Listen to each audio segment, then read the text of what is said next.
This is lecture 5 of A2 metric spaces, and this is the first lecture corresponding to chapter 2 of the notes.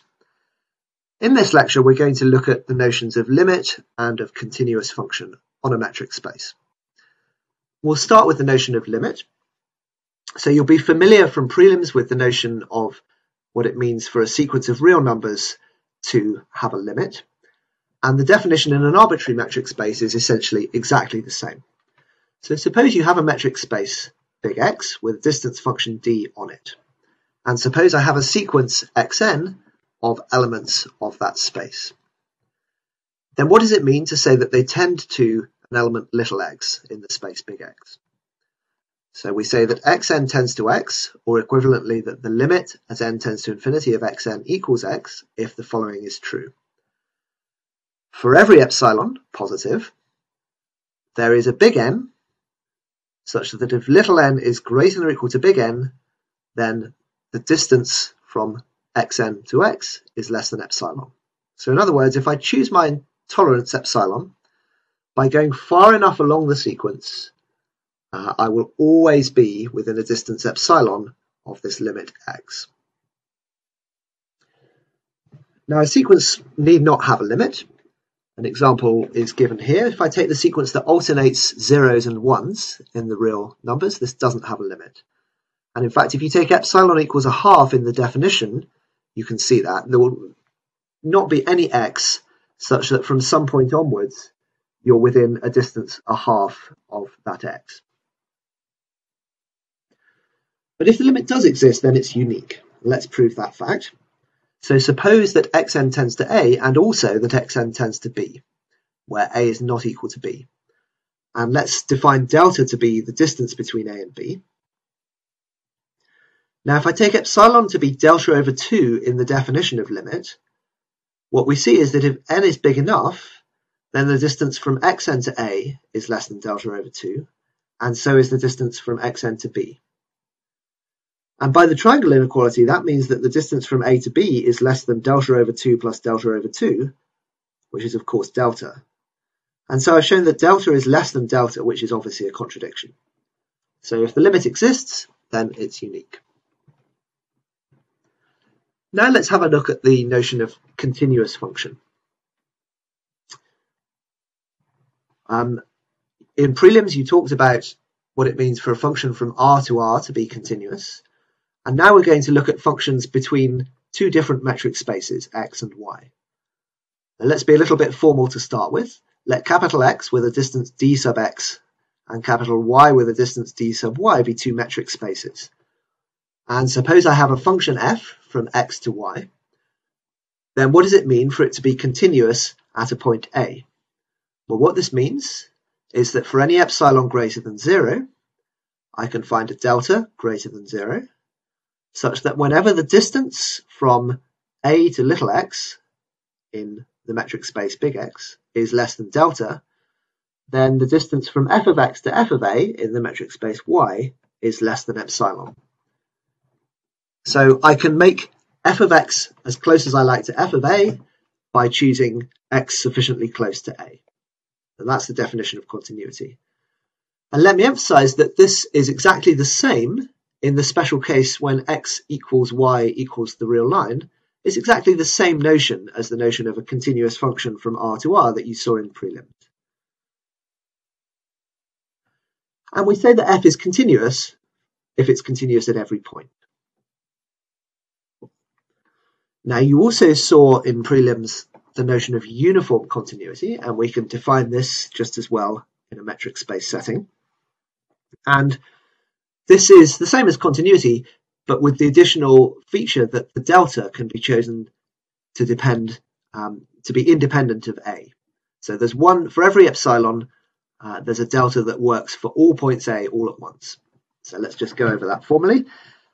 Let capital X with a distance d sub x and capital Y with a distance d sub y be two metric spaces. Then we say that a function f from big X to big Y is uniformly continuous if for every epsilon greater than 0, there is a delta greater than 0, such that for any little x and little y in big X, if the distance between them is less than delta, then the distance between their f values is less than epsilon. So that's uniform continuity. Now we'll see this in action repeatedly throughout the course. There are also some examples on it on the example sheets.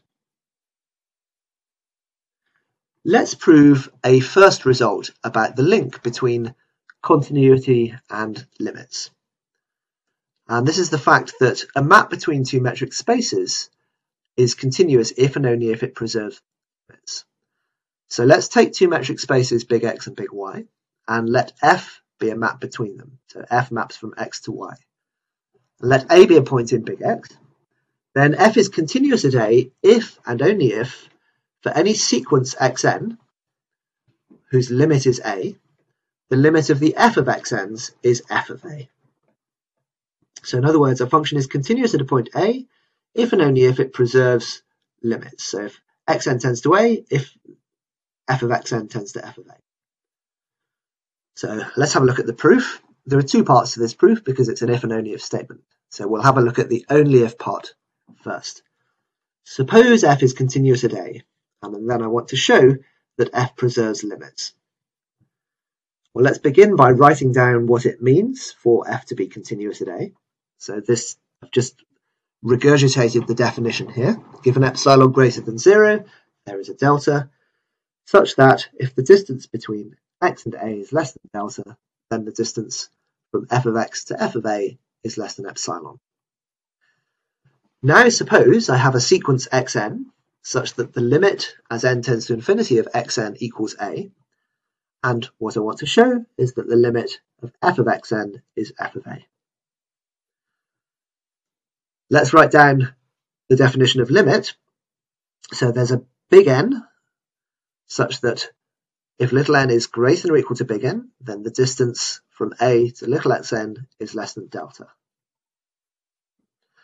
And if I just put these two together, I see that if little n is greater than or equal to big N, the distance from A to little xn is less than delta, and therefore the distance from f of A to f of xn is less than epsilon.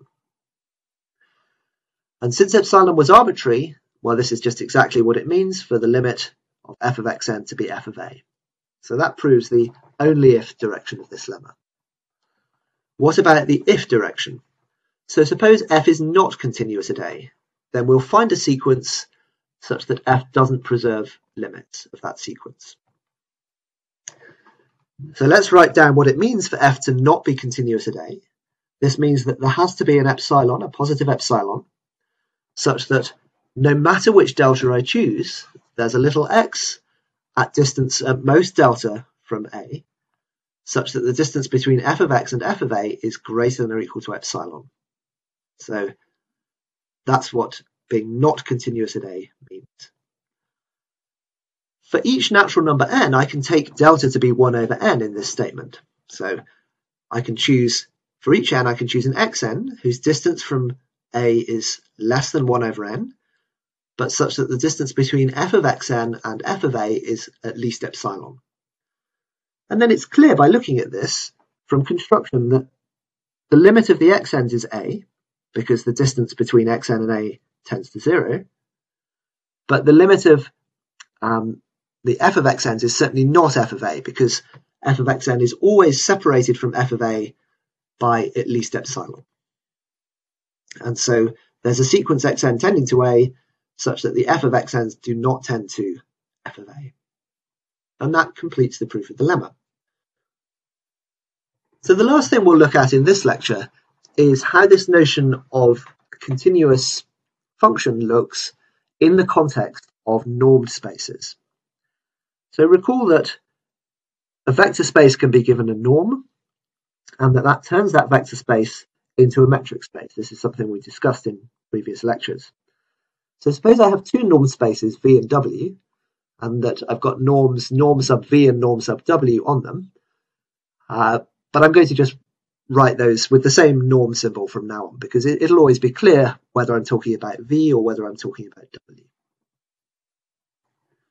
I'm not going to look at an arbitrary map between V and W. I'm just going to look at linear maps between V and W.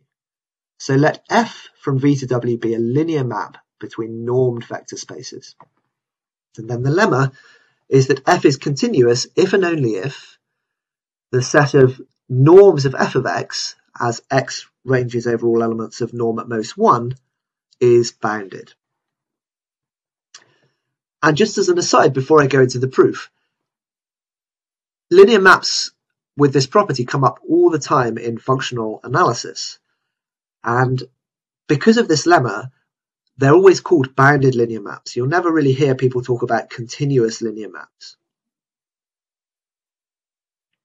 So let's prove the lemma. Again, there are two things to prove. It's an if and only if statement. So let's prove the only if direction first. Suppose f is continuous. Then in particular, it's continuous at 0. And I will apply the definition of continuity with epsilon equals 1. And what this tells me is that provided that the norm of x is less than delta, there is a positive delta such that provided the norm of x is less than delta, the distance from f of x to f of 0 is less than 1. But f of 0 is 0 because this is a linear map. And so what this tells me is that provided the norm of x is less than delta, then the norm of f of x is less than or equal to 1.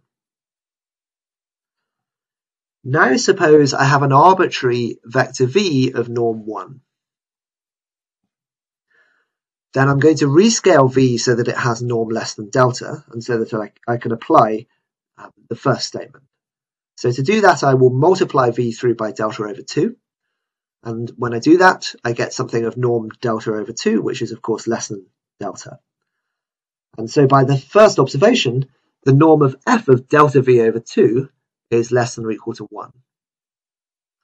But then I can use linearity. So since f is linear, f of delta v over 2 is delta times f of v over 2. And so the norm of f of delta v over 2 is delta times the norm of f of v divided by 2.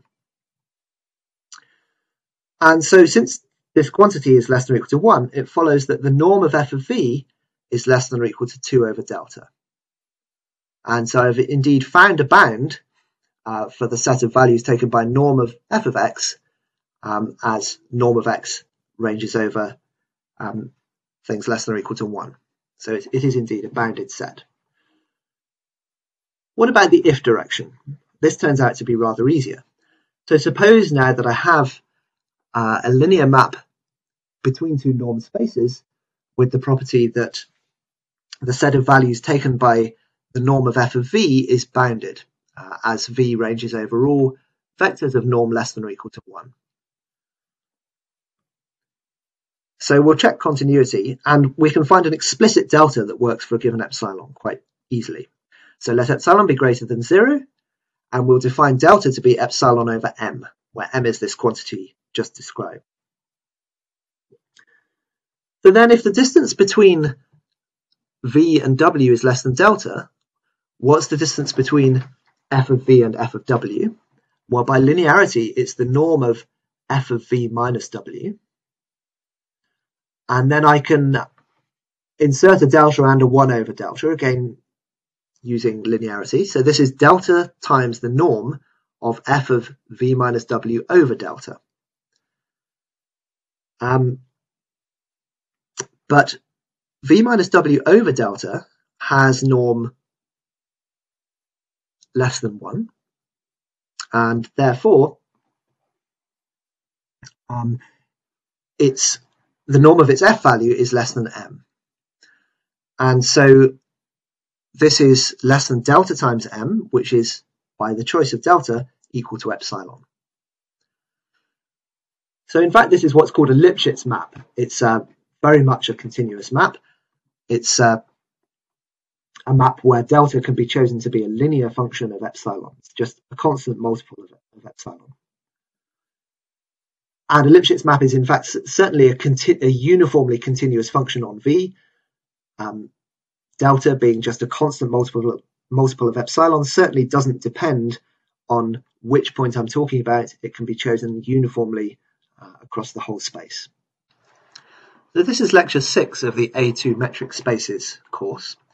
And in this lecture, we'll go back to looking at some examples of metric spaces. But for the most part, these are examples that we couldn't really introduce before we introduced the notions of continuity in the last lecture. So we'll be looking at examples of what are called function spaces. Now actually, having said that, the first example is one that we could have introduced a while ago, and this is the set of bounded functions on an arbitrary set. So let x be any set, and then we define b of x to be the space of all functions f from x to the real numbers, for which the set of values taken by f is a bounded set. Now if f is a bounded function, we define its subnorm, or its infinity norm, to be the supremum over all little x in big X of absolute value f of little x. And then it's a fairly straightforward exercise which I will leave to you to show that b of x, the space of bounded functions, is a vector space. So the sum of two bounded functions is bounded, and the notion of bounded is preserved under scalar multiplication, and that the subnorm is indeed a norm. So now we'll look at the space of continuous functions. Now the notion of a continuous function doesn't make sense on an arbitrary set, so now we're going to take our set x to be a metric space with an underlying distance d. Then we'll define c of x to be the space of all continuous functions f from x to r. Now in the last lecture we introduced the notion of a continuous function between two metric spaces x and y. Here the target space y is the real numbers r with the usual metric. And I claim that this is a vector space over R. So what we need to show there is that the sum of two continuous functions is continuous, and also that if I have a continuous function and multiply it by a scalar, then that's a continuous function. So the first of these is the harder thing to prove, so I'll show that in detail and leave the second as an exercise. Let's show then that if I've got two continuous functions f and g, then their sum f plus g is continuous. Let epsilon be greater than 0, and I'll show that their sum f plus g is continuous at an arbitrary point a in big X. So we'll apply the definition of continuity separately for f and g.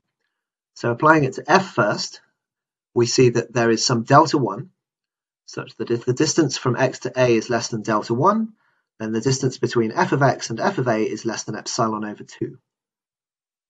Similarly for g, there's a delta 2, such that if the distance from x to a is less than delta 2, then the distance between g of x and g of a is less than epsilon over 2.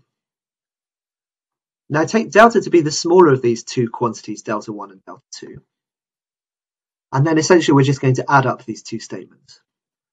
So if the distance between x and a is less than delta, then both of the two aforementioned statements, the one for f and the one for g, hold. And then I can write the distance between f plus g of x and f plus g of a, well, I can write it as absolute value of f of x minus f of a plus g of x minus g of a. And then if I apply the triangle inequality, I see that that's less than epsilon over 2 plus epsilon over 2, which is equal to epsilon. And so indeed the sum of two continuous functions is continuous. Another exercise you might like to have a think about is showing that the product of two continuous functions is continuous. Now what's the relation between continuous functions and bounded functions? Well, in full generality, there's basically no relation. I mean, for a start, if I've got an arbitrary set x, I can define what's meant by a bounded function, but I can't define what's meant by a continuous function. But even if x is a metric space, we certainly don't generally expect to have that every bounded function is continuous. There are going to be many real valued bounded functions that are not continuous. And in the opposite direction, unless x has got some special properties, we don't expect continuous functions to be bounded. But that is sometimes true. For example, when x is closed 0, 1, you have seen, I think, in prelims that continuous functions on a closed interval are bounded and attain their bounds. We'll be seeing that in a much more general context later in this course. But for example, when x is the whole real line, there are certainly unbounded continuous functions, for example, the identity function. So there's no inclusion in either direction between bounded and continuous functions. And one consequence of this is that there's no obvious norm to put on the space of continuous functions. The one thing we can do to get around that is to restrict attention only to the bounded continuous functions. So let's let x be a metric space. And then I'll define C sub b of x to be the space of bounded, continuous, real-valued functions on x. So C of x intersected with b of x. And then because this is a subspace of the bounded functions, it inherits the subnorm from the space of bounded functions. So we can define the subnorm of any function in C sub b of x, and this turns it into a norm space and therefore a metric space in the usual way. So I can define the subdistance or the infinity distance between the two functions f and g, two bounded continuous functions f and g, to be the subnorm of f minus g. Now here's an example which I'd encourage you to work through. It's really just an exercise in working through the definitions, but it's, I think, a rather instructive one. So consider the space of continuous functions on closed 0, 1, which, as I've remarked, it coincides with the space of bounded continuous functions on closed 0, 1. So that has a metric structure induced from the subnorm on that space. Now suppose I have a sequence of elements of that space, so that's a sequence of functions, fn, and suppose that they tend to a function f in the metric space sense. So suppose fn tends to f in this submetric. Then that's equivalent to fn converging to f uniformly. So one can phrase the notion of uniform convergence in the language of limits in this metric space. So fn tending to f in the metric space is just the same concept as fn converging to f uniformly. So to finish this lecture, we'll discuss a different kind of norm on continuous functions in a special case. So these come up all the time in mathematical analysis. So if I've got a continuous function on closed 0, 1, I'm going to define its big L1 norm to be the integral from 0 to 1 of absolute value f of t dt. And then I claim that this is a norm. So is that a trivial exercise? Well, lots of parts of it are very routine exercise in basic properties of the Riemann integral. So showing the scalar multiplication property and the triangle inequality, these are simple exercises in the Riemann integral as it was taught in your prelims course last year. But slightly curiously, what is not totally obvious here is that if the norm of a function is 0, then that function is 0. So let's show that in a bit more detail. I claim that if the big L1 norm of a function f is 0, then f is 0, and therefore that this really is a norm. So suppose that's not the case. Well, then obviously there would have to be a point x where the absolute value of f of x is strictly positive. So let's say absolute value f of x is equal to epsilon. Now I'll apply the definition of continuity with epsilon over 2. So this tells me that there's a positive delta such that if the distance between x and y is less than or equal to delta, then the distance between f of x and f of y is less than epsilon over 2, which means that the absolute value of f of y is at least epsilon over 2 by the triangle inequality. Now, the set of all points y in closed 0, 1, which lie in this interval of width delta about x, well, that will be, it's the intersection of two intervals. It's the intersection of closed 0, 1 with the interval of length 2 delta, consisting of points at distance at most delta from x. So it's again an interval, and it's a subinterval of closed 0, 1, and it has length at least whichever is the smaller out of 1 and delta. So it's not quite true to say that it has length at least 2 delta, because it might poke out either the left or the right endpoint. But if it pokes out of both endpoints, then it's got a length at least 1. So that's where this bound comes from. So I've got a nice subinterval on which I know that the absolute value of f of y is at least epsilon over 2. And therefore the integral of absolute value of f is at least the integral over that subinterval I of the absolute value of f, which is at least some positive quantity. It's at least epsilon over 2 times the minimum of 1 and delta. So it's strictly positive, which is a contradiction. Now, this is not completely trivial, because if I tried to assert the same lemma, but not for continuous functions, rather for just Riemann integrable functions, then it wouldn't be true. So if f is a Riemann integrable function on closed 0, 1, I can define this one norm thing. So I can try and define integral from 0 to 1 of absolute value f of t dt. It's a well-defined quantity, but it isn't a norm because there are Riemann integrable functions for which this quantity is 0. For instance, I could take the function that takes the value 1 at the point 0 and is 0 everywhere else. So whilst this gives you a norm on the space of continuous functions, it does not give you a norm on the more enlarged space of Riemann integrable functions. And just to finish this discussion, let me just remark that there's many generalizations of this notion of big L1 norm. There's also a big LP norm, defined as the integral from 0 to 1 of absolute value f of t to the p, all of that to the power 1 upon p. And that's also a norm. So there it's by no means a trivial matter to prove the triangle inequality, but the triangle inequality is true. It's not something I'm going to discuss anymore in this course, but if you're interested in that, I very much recommend that you go and read up on how to prove that fact. These big LP norms come up a lot in further study of mathematical analysis.